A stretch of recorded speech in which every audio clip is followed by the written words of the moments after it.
जय जिनेंद्र बंधुओं, कार्यक्रम जैन वास्तु रहस्य में अभिनंदन है आप सभी का। हमारे साथ स्टूडियो में हर बार की तरह डॉक्टर साहब उपस्थित हैं जो लगातार आपकी समस्याओं का समाधान कर रहे हैं। डॉक्टर साहब स्वागत है आपका। जय जिनेंद्र। जय जिनेंद्र। डॉक्टर साहब, कार्यक्रम की शुरुआत हो चुकी है, कॉलर्स भी हमसे जुड़ चुके हैं। पहले कॉलर अमित जी जुड़े हैं जयपुर से। जी अमित जी, स्वागत है आपका। बताएं क्या पूछना चाहते हैं।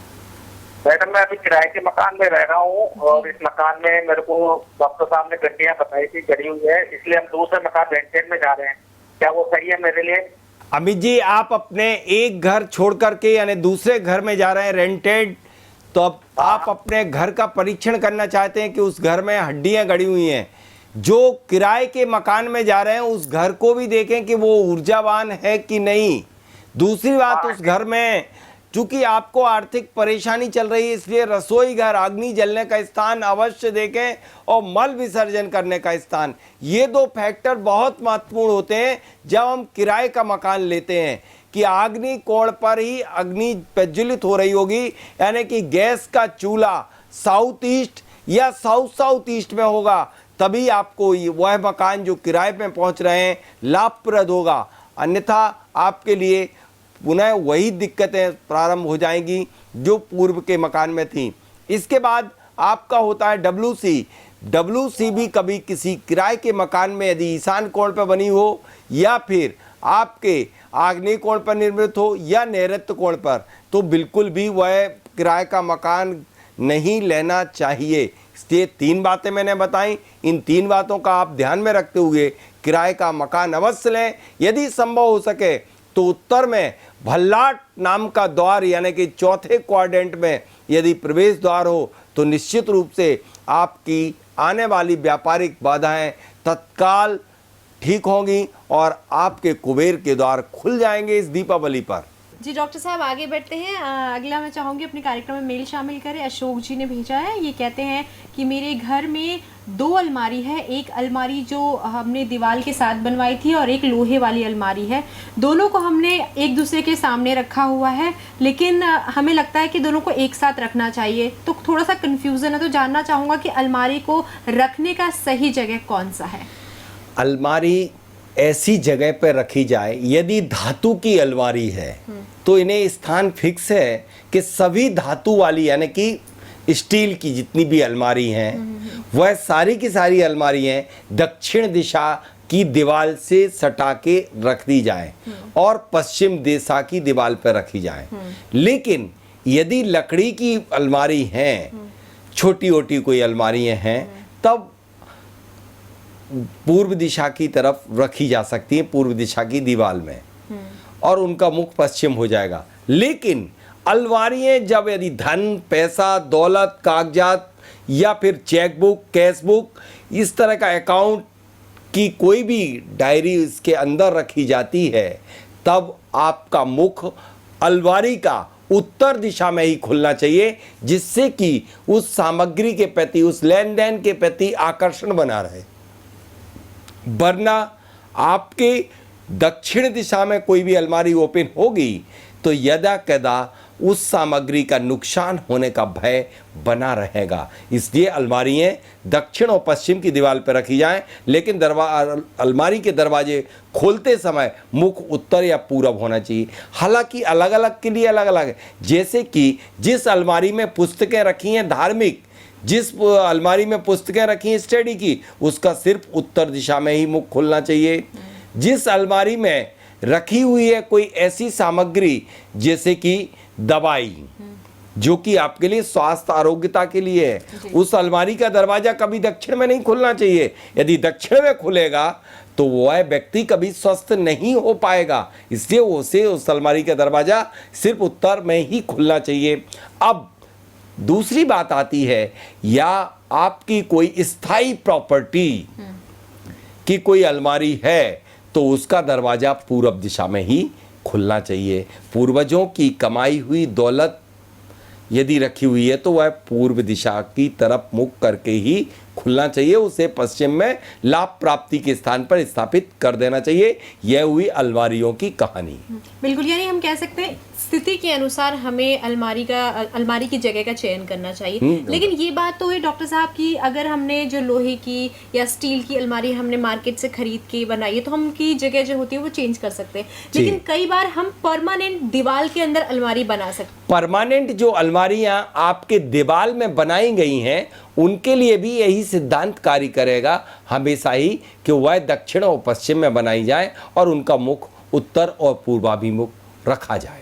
डॉक्टर साहब, अगला मेल प्रिया जी ने भेजा है। ये कह रही हैं कि हम अपने कमरे में एक ही खिड़की बनवाना चाहते हैं, वो भी बहुत बड़ी, तो जानना चाहते हैं खिड़की कौन सी दिशा की ओर बनाना चाहिए। खिड़कियों को लेकर के आम व्यक्ति के मन में अनेक अवधारणाएं बनी हुई हैं कि कभी भी घर में खिड़कियां पश्चिम और दक्षिण की दीवार पर नहीं बनाना चाहिए, बल्कि मैं यूं कहूंगा कि जिस घर में पश्चिम में खिड़कियां नहीं होंगी वह घर में ऊर्जाओं का संतुलन नहीं होगा, क्योंकि वास्तु की परिभाषा यही कहती है कि ऊर्जाओं का निर्बाध गति से आवागमन होना, और आवागमन तभी हो पाएगा जब क्रॉस वेंटिलेशन होगा, जब ऊर्जाएं यहाँ से आएंगी और निकलने के लिए स्थान होगा।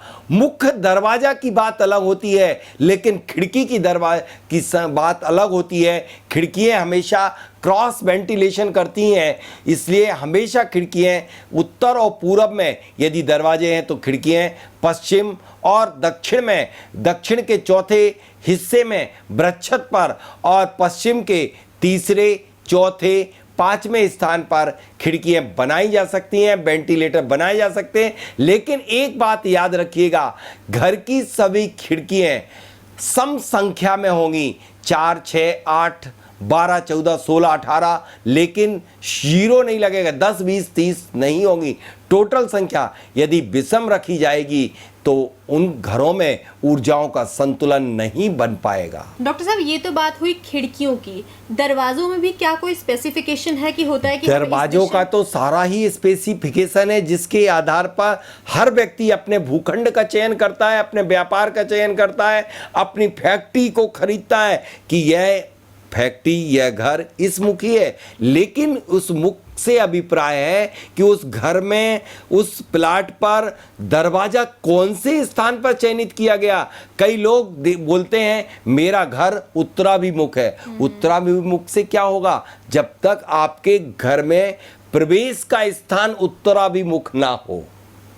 जैसे कि इस मैप में आप देख रहे हैं कि दरवाजे आपके 8 भाग बनाए गए हैं, लेकिन जब चौथे हिस्से से उत्तर दिशा के भल्लाट द्वार से ही दरवाजा होगा तब लाभप्रद होगा, लेकिन N8 से होगा तब कदापि लाभ अर्जित कदापि नहीं होगा। इसलिए दरवाजे की लोकेशन किस स्थिति में है, कैसा बनाया गया है। अभी मैं हरिद्वार गया, कल मैंने दरवाजे देखे, एक व्यक्ति बहुत परेशान, उसके पास जबरदस्त पैसा कमाया था, लेकिन उसने आड़े टेढ़े दरवाजे, जो नई डिजाइनें चली, हेक्सागोन और ऐसे त्रिकोणाकार सारे दरवाजे बना रखे प्रवेश द्वार, और W8 पे दरवाजा था, और उसने पूरा W8 का दरवाजा गोलाकार भुजंगाकार बना रखा था। उस दरवाजे के कारण इतनी निगेटिव एनर्जी आ रही थी कि उसका धीरे धीरे धीरे करते करते सारा काम ठप हो गया। तब मैंने उसे रिकमेंड किया, अब देखते क्या परिणाम प्राप्त होते, यह तो आगे की सारी चीजें बताएंगी। जी डॉक्टर साहब, अगला मेल रोहन जी का है। ये पूछना चाहते हैं कि दिवाली में मैं अपने घर को व्हाइट वॉश करना चाहता हूँ, तो जो रंगों का चयन है वो किस प्रकार से करूँ? रोहन जी, आप के अपने जीवन में रंगत लाना हो तो रंग का परिवर्तन अवश्य करना चाहिए। यदि आप अपने घर में रंग करवाना चाहते हैं तो रंग के आधार हैं 3।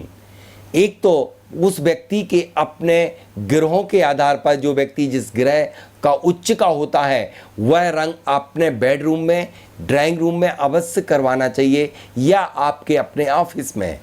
उस ऑफिस का हर आइटम, जैसे कि किसी व्यक्ति का सूर्य उच्च का है, किसी का गुरु उच्च का है, किसी का बुध उच्च का है, तो उस ग्रह के रंग के अकॉर्डिंग ही रंग कराएं।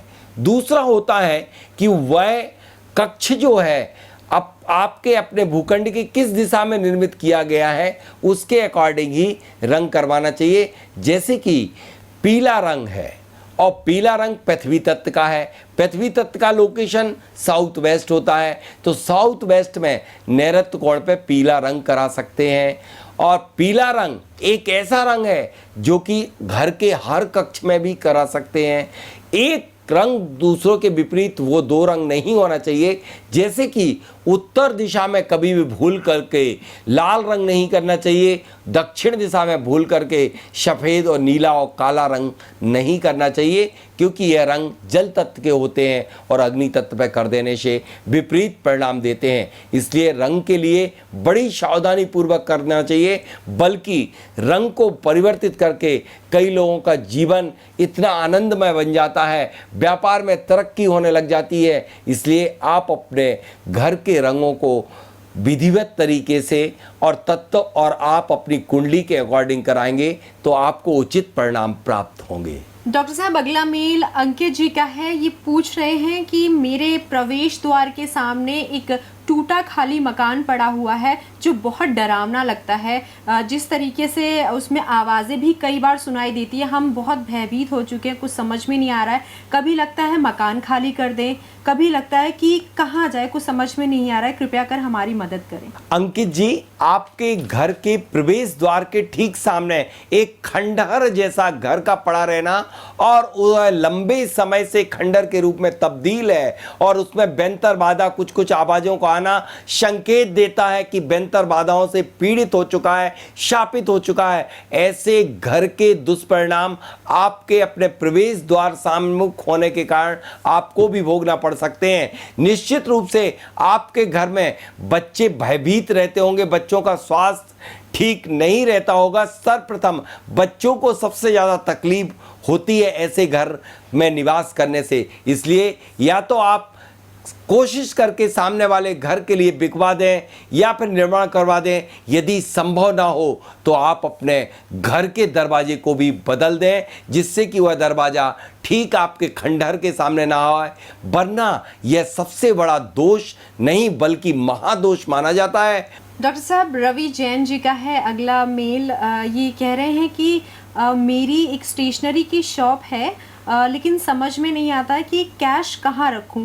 तो किस तरीके से कैश रखना चाहिए, कहाँ रखना चाहिए, कौन सी इसकी दिशा होती है ताकि जो हमारा धन आ रहा है उसमें और बरकत हो। रवि जी, आपकी स्टेशनरी की जो शॉप है उसमें आपका कैश बॉक्स की लोकेशन आप जानना चाहते हैं। कैश बॉक्स हमेशा ऐसे स्थान पर रखा जाए जो कि स्थिर रहे, यानी कि साउथ वेस्ट नैऋत्य कोण पर आपके अपने उस शॉप के साउथ वेस्ट में इस तरह से रखी हो कि बॉक्स खुलते समय उसका ड्रायर नॉर्थ की तरफ मुख करेगा, तब निश्चित रूप से आपके धन की बरकत और वृद्धि होगी। दूसरा, आपके कैश बॉक्स अंदर से पीला रंग पुता होना चाहिए, जिससे कि वह गुरु का प्रभाव बढ़ेगा। पैसे गुरु के होते हैं।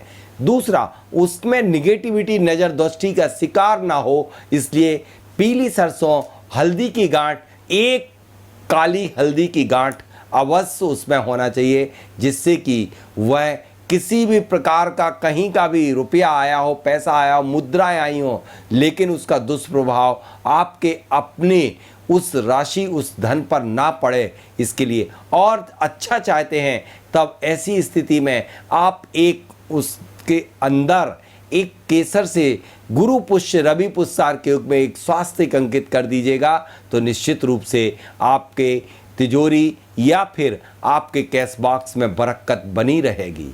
डॉक्टर साहब, अगला मेल जो है राजीव शर्मा जी का है। ये कह रहे हैं कि हमारे घर के 3 दिशाओं से रोड आ रही है, एक दक्षिणी ओर से, एक पश्चिमी ओर से और जो तीसरी है उत्तर की ओर से। साथ ही एक ओर गटर है, एक और दूसरी दिशा में पेड़ है, तीसरी दिशा में खाली खेत है। तो मैं ये जानना चाहता हूँ कि हमें कौन सी दिशा से आना जाना चाहिए। राजीव जी, आपका भूखंड जो है उसमें 3 दिशाएं खुली हुई हैं और पूरब दिशा बंद है, यानी कि दक्षिण पे एक रोड आ रहा है उसमें भी दरवाज़ा है, पश्चिम में भी आपका एक रोड आ रहा है उसमें भी दरवाज़ा है, उत्तर में भी रोड आ रहा है उस पर भी दरवाज़ा है। अब आप चाहते हैं किस दिशा से आवागमन करें। तीनों में ही द्वार भेद हैं।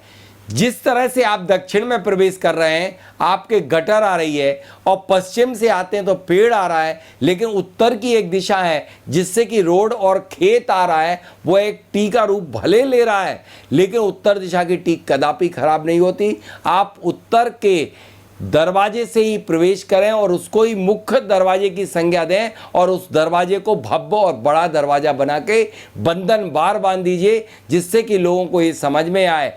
लोगों से अभिप्राय मेरा यह है कि जो अदृश्य शक्तियां प्रवेश करती हैं उनको समझ में आ जाए कि ये मुख्य दरवाज़ा है, और सूर्य उदय के पूर्व उस दरवाजे को ओपन कर देंगे तो आपकी जितनी भी एनर्जेटिक ऊर्जाएं होंगी आपके प्रवेश द्वार से प्रवेश करके पूरे घर को ऊर्जावान बना देंगी। जी बिल्कुल डॉक्टर साहब, इसी के साथ हमें अपने आज के इस कार्यक्रम को यहीं समाप्त करना होगा। अगले एपिसोड में और मेल्स और कॉल्स के साथ आप सभी के समक्ष दोबारा हाजिर होंगे डॉक्टर साहब और मैं, और बिल्कुल आपके जीवन में हो रहे उथल पुथल को सॉल्व करेंगे। इसी के साथ आज के लिए बस इतना ही। डॉक्टर साहब बहुत बहुत धन्यवाद आपका यहाँ पर फिर से आने के लिए। जय जय।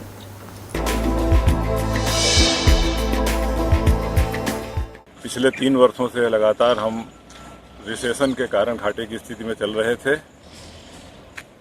पिछले वर्ष भारत के सुप्रसिद्ध वास्तु विशेषज्ञ डॉक्टर राजेंद्र जैन जी इंदौर से हमारे आमंत्रण पर सतना पधारे और पूरे प्लांट का निरीक्षण करके उन्होंने वास्तु संबंधी अनेक दोषों से हमें अवगत कराया और हमारी प्लांट की वास्तु की जो कमियां थी उनको दूर किया। कुछ ज़मीन पर एनर्जी डेवलप की, उनके सहयोगियों के साथ कुछ भक्तांबर का अखंड पाठ भी किया गया, और उन्होंने जो जो उपाय हमें बताए वे सब हमने पूरे किए, और उसका नतीजा ये निकला है कि वर्ष 15-16 में हमारा कारखाना प्रॉफिट में आ गया है, जो हमारे लिए एक बड़ी उपलब्धि है। और इसके लिए हम डॉक्टर राजेंद्र जैन जी को बहुत बहुत साधुवाद देते हैं।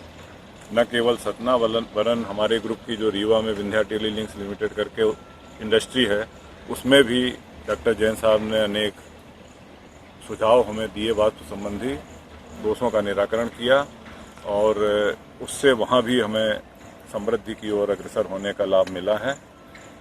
वास्तव में डॉक्टर जैन साहब की जो अनुभव है इस क्षेत्र का वह प्रशंसनीय है, सराहनीय है, और हम इसके लिए उन्हें बहुत बहुत धन्यवाद देते हैं।